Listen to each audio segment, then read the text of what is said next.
দক্ষতা যোগ হচ্ছে। তাহলে শিক্ষণ হচ্ছে কলা, বিজ্ঞান ও শিল্প, নিজস্ব দক্ষতা যোগ হচ্ছে, তার সঙ্গে শিল্প যোগ হচ্ছে, যে আমি এইভাবে পড়াবো, এইভাবে বুঝাবো, এবং কিছু বৈজ্ঞানিক পদ্ধতি, অর্থাৎ যেগুলো আমরা মনোবিজ্ঞান সম্মত পদ্ধতি, সেইগুলো আমরা অবলম্বন করছি। অভিজ্ঞতা একত্রে ভাগ করা হয়, একত্রে ভাগ করা হয় না, যুক্ত করা হয়। কি আছে ভাগ করা না যুক্ত করা? ভাগ বলেছে এখানে লেখা। কই একত্রে, কই একত্রে ভাগ করে নেওয়া যায়।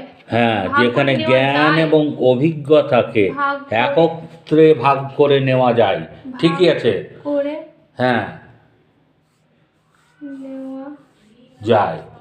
এখানে জ্ঞান ও অভিজ্ঞতাকে ভাগ করে, মানে জ্ঞানও লাগবে, অভিজ্ঞতাও লাগবে, কারণ অভিজ্ঞতা করতে ছাড়া তুমি ক্লাস মেনটেন করতে পারবে না, খালি জ্ঞান পড়িয়ে গেলে হবে না। তারপরে সাধারণ একটি সুশৃঙ্খল পরিবেশের মধ্যে সীমাবদ্ধ। এবং শিক্ষণ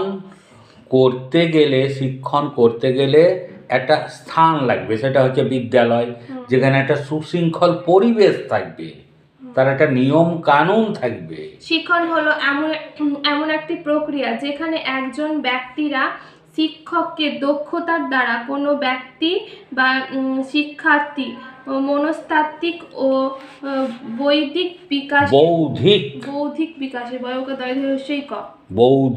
বিকাশে উদ্দীপনা সহায়তা করে। বলছে কি, শিক্ষণ হলো এমন একটি প্রক্রিয়া যেখানে একজন ব্যক্তি বা শিক্ষকের দক্ষতার দ্বারা, শিক্ষককে দক্ষ হতে হবে, শিক্ষকের দক্ষতার দ্বারা কোনো ব্যক্তি বা শিক্ষার্থীর মনস্তাত্ত্বিক মানে বুঝতে পারছো তো, মনের এবং বুদ্ধিগত দিকে বিকাশে উদ্দীপনা সরবরাহ করা হয়। উদ্দীপনা মানে কি, এমন জিনিস আমরা করব যাতে তুমি উদ্দীপ্ত হবা এবং তুমি নিজেই শিক্ষণটাকে গ্রহণ করতে পারবে, এমন জিনিস আমরা করব যাতে তুমি উদ্দীপনা গ্রহণ করবে এবং তার ফলে তোমার বৌদ্ধিক এবং মানসিক উদ্দীপনা সরবরাহ হবে। এবার তারপরে আছে কি বলো গুরুত্ব, বৈশিষ্ট্য হতে পারে এটা। আচ্ছা, তা শিক্ষণ করতে গেলে কি কি লাগবে দেখো, বিষয়বস্তুর জ্ঞান,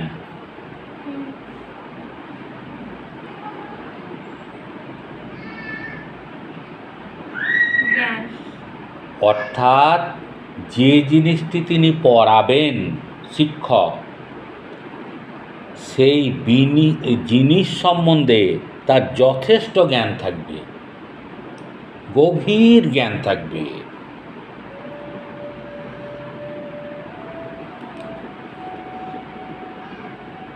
অর্থাৎ শিক্ষক যে জিনিসটি পড়াবেন সেটি সম্বন্ধে তার যথেষ্ট ধারণা থাকবে বা গভীর জ্ঞান থাকবে। 2, শিশু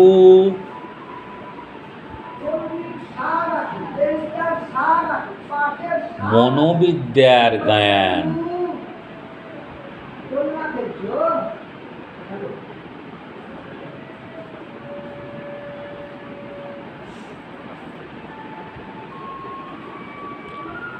অর্থাৎ শিক্ষকের নিজস্ব জ্ঞান সম্বন্ধে, মানে বিষয়ের ওপর জ্ঞান থাকলেই হবে না, তাকে শিশু মনোবিদ্যার জ্ঞান রাখতে হবে, অর্থাৎ শিশুর আচার আচরণ সমস্ত কিছু তাকে জানতে হবে।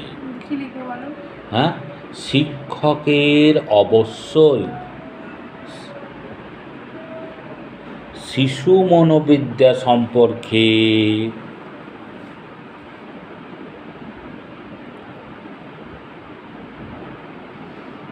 জ্ঞান থাকতে হবে।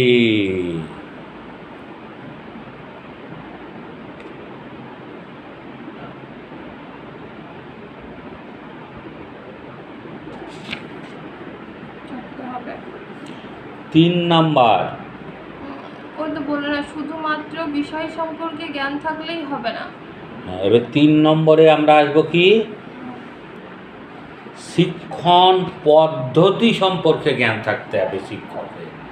শিক্ষকের আধুনিক শিক্ষণ পদ্ধতি সম্বন্ধে জ্ঞান থাকতে হবে। শিক্ষকের আধুনিক মূল্যায়ন সম্বন্ধে জ্ঞান থাকতে হবে।